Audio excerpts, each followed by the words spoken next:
This is the title. Found this at an estate for $200. Somebody please tell me if it's fake before I go into cardiac arrest. And the $200 has the dollar sign on the end, so I thought it was somebody in Quebec because they use the dollar sign on the back.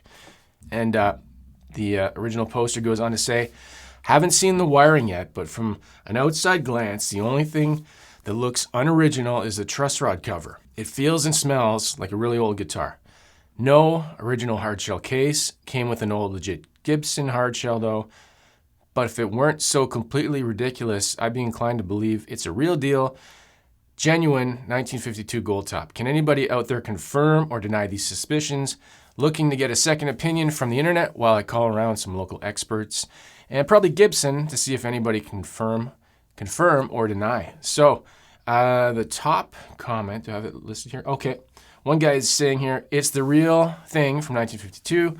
The tall speed knobs, no serial number, shrunk inlays, give it away. Well done. It's worth $30K or so.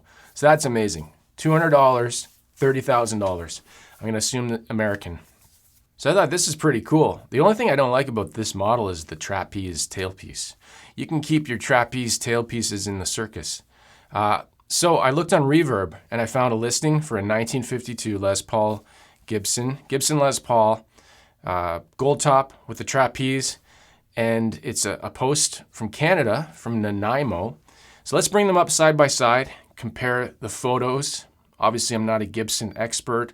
I wear Fender t-shirts, so that should tell you something.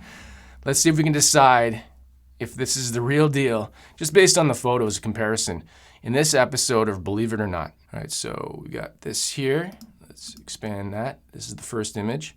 I'm going to pull. So yeah, on the left, we've got the post from Reddit. And then on the right, we've got a listing here. Les Paul, Gibson Les Paul 1952 Goldtop, used good, $31K Canadian.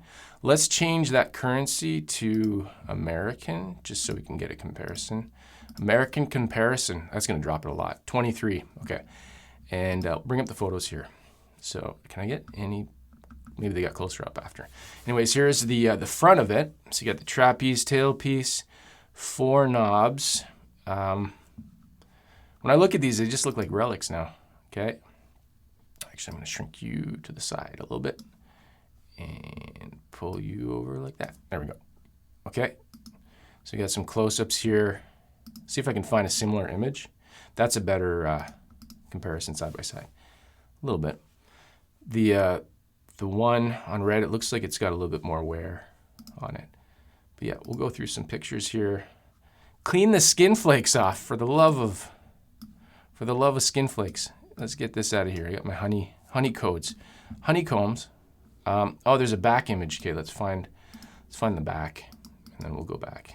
Oh, there's the knobs. We'll go back, and I just want to see if there's a picture of the knobs close up. Man, they're looking pretty similar. This guy actually took. Yeah, there's no close-ups of the knobs. Okay, we'll find the back here. Somebody mentioned the shrunken inlays. Like, that inlay work looks horrible. Just because it's probably old. There's the top.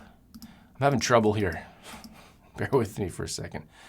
Okay, truss rod cover. So that's not the exact same model. If it is, the headstock doesn't match. But again, it could just be a different one. The back is very. Let's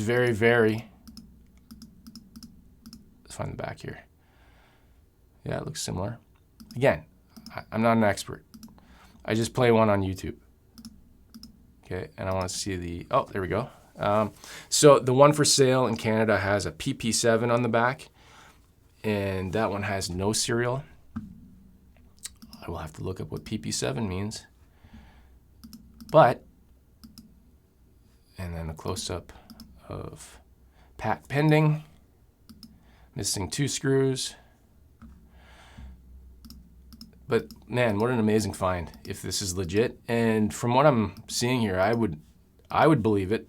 Like, it's as good. It looks like a Murphy Lab, right? If you compare it to what Gibson does today with their crazy relicking. This ain't crazy just because of the crazy prices. I want to find the side by side. I feel like there was one that showed. Anyways, there's lots of wear and tear on it, on both of these. If he could take the wiring out and show the pickups, that would probably be a clear giveaway. It would probably have some date codes on it. Just take the neck off. Remove the neck. You'd be good. You'll know for sure. Side by side, I'm not really seeing anything that's like, other than the serial number on the back and the headstock being a little bit different, they're looking pretty close. Yeah, like, what do you think? You let me know in the comments. I can't say one way or not that one's better. Is he doing string through? I'm saying he, but it's this is an estate, right? So you can only assume why it's for sale. Yeah. Doing the wraparound, I think, on that one. Can't really tell. Very interesting, for sure. If you spend $200 and got a guitar that's worth $23K, or in my case, in Canada, it's $30, that's crazy. That's something that doesn't happen every day. Of course, we may never know.